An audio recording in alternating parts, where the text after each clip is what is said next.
आज हम देखेंगे ब्रेक ऑफ स्ट्रक्चर और change of character. Break of structure पहले देखते हैं।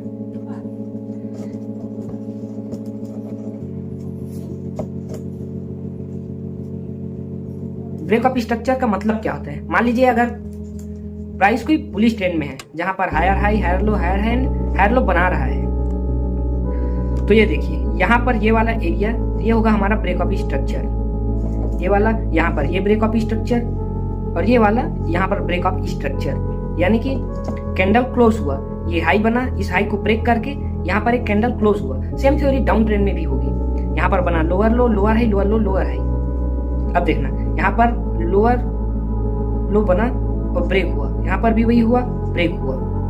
ये होता है हमारा स्ट्रक्चर ब्रेक, यानी ब्रेक ऑफ स्ट्रक्चर। यहाँ एक ट्रेंड में था बुलिश ट्रेंड, बेयरिश ट्रेंड, अब उसी में समझो वो ब्रेक हुआ। अब चार्ट पर चलते हैं।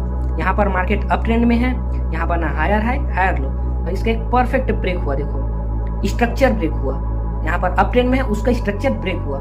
और आगे चलते हैं तो यहाँ पर भी ट्रेंड कंटिन्यू हुआ, यहाँ पर भी ये देखो, यहाँ से यहाँ हुआ हमारा स्ट्रक्चर ब्रेक। ये हुआ हमारा ब्रेक ऑफ स्ट्रक्चर। अब चलते हैं हमारा चेंज ऑफ कैरेक्टर। वो क्या होता है? चेंज ऑफ कैरेक्टर मतलब उसके कैरेक्टर में चेंज होना। या जैसे मान लीजिए मार्केट कोई अप ट्रेंड में है, higher high, higher low, higher hand, higher low, उसके बाद अचानक से मार्केट एक नया हाई ना बना के लोअर लो बनाने जाता है, लोअर लो, लोअर हाई, यानी कि डाउन ट्रेंड में चला जाता है।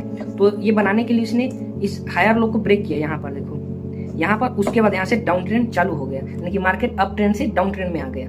तो वो हो गया हमारा चेंज ऑफ कैरेक्टर। अब इसको चार्ट में एक बार देख लेते हैं। यहाँ पर प्राइस बना रहा है higher high, higher low, higher है एंड हायर लो, उसके बाद यहाँ से डाउन ट्रेंड चालू हो गया, market lower low, lower high, lower low, lower high बना रहा है। तो देखना है ये वाला कैंडल, देखना है ये हमारा हायर लो है, ये वाला इसका ब्रेक हुआ है, इसको मार्क कर लेते हैं, इसका ब्रेक हुआ यहाँ पर, ये वाला। तो यहीं पर होगा हमारा चेंज ऑफ कैरेक्टर, यहीं से हुआ ना चेंज ऑफ कैरेक्टर, यहीं से ट्रेंड चेंज हो गया। अब मान लीजिए अब सेम थ्योरी डाउन ट्रेंड में भी चालू होगा। यहाँ पर देखो lower low, lower high, lower low, lower high, उसके बाद यहाँ पर एक डिप लिया, उसके बाद यहाँ से प्राइस रिवर्स हो गया, यानी कि नया हाई बनाने लग गया, higher high and higher low. तो ये वाला एरिया यहाँ से यहाँ जहाँ पर भी इसका ब्रेक हुआ वो रहेगा हमारा चेंज ऑफ कैरेक्टर।